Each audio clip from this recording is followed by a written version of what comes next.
გამარჯობა. ჩვენ ვაგრძელებთ დღევანდელ ლექციაში წინა ლექციის თემას, ეს გახლავთ ბავშვის განვითარების, ბავშვის ემოციური განვითარება. და კერძოდ ამ ლექციის პირველ ნაწილში მინდა გესაუბროთ ისეთ მოვლენაზე, როგორიც არის სოციალური რეფერენცია, ძალიან მნიშვნელოვანი მომენტი ბავშვის ემოციური თვალსაზრისით განვითარების პროცესში.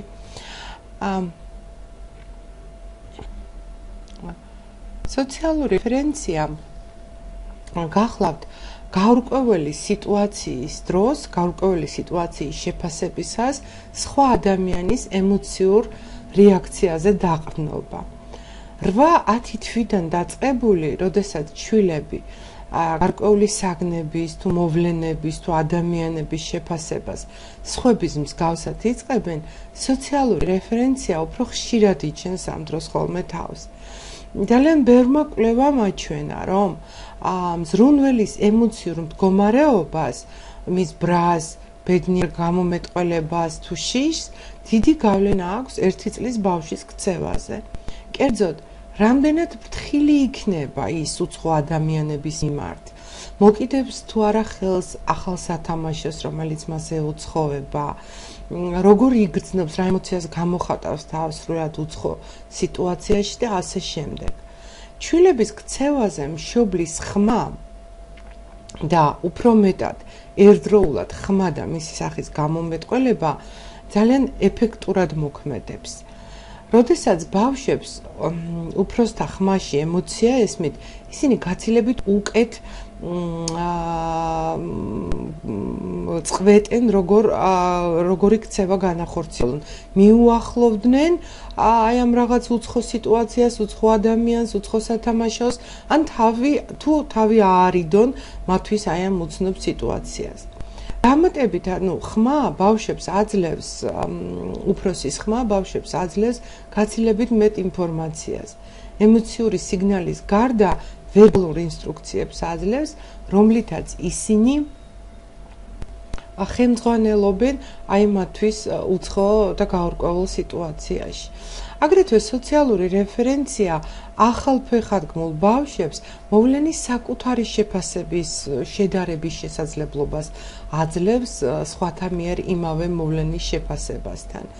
ცხოვრების უკვე მეორე წლის შუა პერიოდში ისინი ბავშვები უკვე აცნობიერებენ, რომ მათი ემოციური რეაქცია შესაძლოა სხვებისაგან აბსოლუტურად განსხვავებული იყოს.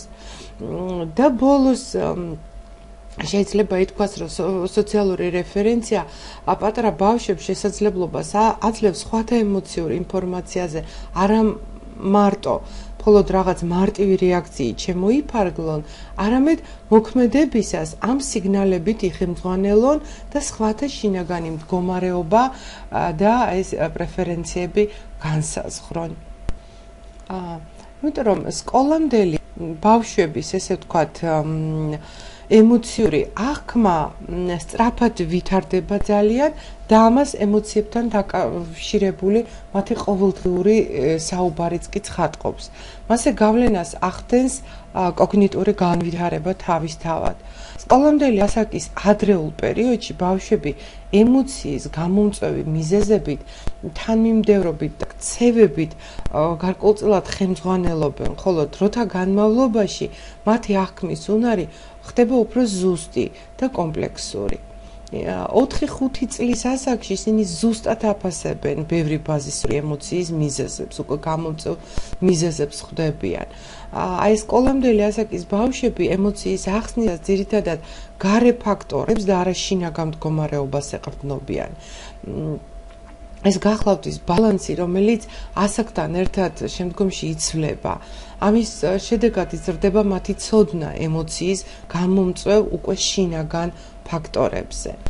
სკოლამდელი ასაკის ბავშვებს წინასწარ შეუძლიათ განსაზღვრონ კონკრეტული ემოციის გამოხატვისას თუ რას მოიმოქმედებს, ვთქვათ, მისი თანატოლის შემდეგ. 4 წლის ბავშვებმა იციან, რომ გაბრაზებული ბავშვი ვიღაცას დაარტყავს. ბედნიერი ბავშვი კი საკუთარ ბედნიერებას ალბათ უფრო სხვებს გაუზიარებს. ისინი ასევე აცნობიერებენ რომ ფიქრი და გრძნობა ურთიერთდაკავშირებულია ერთმანეთთან. თუ ადამიანს წარსულში მომხდარი არასესიამოვნო გამოცდილება გაახსენდა, ის ალბათ უფრო მოწყენილი გახდება. მეტიც ისინი სხვებში უარყოფითი ემოციების განმუხტვის საშუალებას სწრაფად პოულობენ, მაგალითად, მოწყენილობის შესამსუბუქებლად ეხუტებიან დედას და სხვადასხვა ქცევას ანხორციელებენ ამისათვის. უკვე შუა ბავშვობაში სხვათა ემოციების ახსნისას ურთიერთსაპირისპირო სიგნალების განსაზღვრის შესაძლებლობა უმჯობესდება. 4-5 წლის ბავშვებს აჩვენეს სურათი, რომელზეც გამოსახული იყო ბედნიერი გამომეტყველების მქონე ბავშვი, მაგრამ იგი გატეხილი ველოსიპედის წინ იდგა ამავდროულად. ამასაკის ბავშვებმა 4-5 წელზეა საუბარი, სურათის შეფასებისას ძირითადად ემოციური ინფორმაცია გაითვალისწინეს. ის ბედნიერია, რადგან ველოსიპედით სეირნობს, ამბობდნენ ისინი. მას მოსწონს ველოსიპედით სეირნობა და ამიტომ არის ბედნიერი. ანუ ემოციური გამოხატულებას მიაქციეს ყურადღება და არა იმ ნივთს, რომელიც მის წინ გატეხილი იდგა. 8-9 წლის ასაკში ბავშვები ხშირ შემთხვევაში ორ სიგნალს ერთმანეთს უკვე უკავშირებენ. ის ბედნიერია, ამბობენ, რადგან მამა გატეხილი ველოსიპედის შეკეთებას დაპირდა მას. ასაკთან ერთად უფროსი ბავშვები აცნობიერებენ, რომ ადამიანებს ერთ და იმავე დროს ერთზე მეტი ემოციის განცდა შეუძლიათ. ემოციები ასევე იმას, რომ ემოციების სიძლიერით განსხვავდება და თითეული მათგანი შესაძლოა დადებითი ან უარყოფითიც იყოს. სკოლამდელი ასაკის ბავშვები, პატარები კი პირიქით. ორი გრძნობის ერთად არსებობას უარყოფენ ემოციის. ისევე როგორც ვერ ახდენენ ორი ცვლადის, მაგალითად სიმაღლისა და სიგანის გაერთიანებას. აი პიაჟეს ის ცნობილი სითხის კონსერვაციის ამოცანები, რომელიც თქვენ უკვე კარგად იცით, ამის მაგალითია. სკოლის ასაკის ბავშვებს შერეული ემოციების გაცნობიერება ეხმარება აღიქვან ის, რომ ადამიანის გამომეტყველება მის რეალურ გრძნობებს შესაძლოა სულაც არ შეესაბამებოდეს. ეს მესცნობიერებასთან დაკავშირებული ემოციების გააზრებასაც უწყობს, რა თქმა უნდა, ხელს. მაგალითად 8-9 წლის ბავშვებს ესმით, რომ სიმორცხვე აერთიანებს შეიძლება ორ გრძნობას, პირადი არასრულფასოვნების გამო საკუთარ თავზე ბრასსა და სხვისი იმედების, ესე ვთქვათ, გაცრუებისაგან გამოწვეულ ასევე სევდას. შუა ბავშვობაში ეს მეტაკოგნიციის განვითარებასთან ერთად, რა თქმა უნდა, ემოციების გაცნობიერება იწყება უფრო სრულფასოვნად.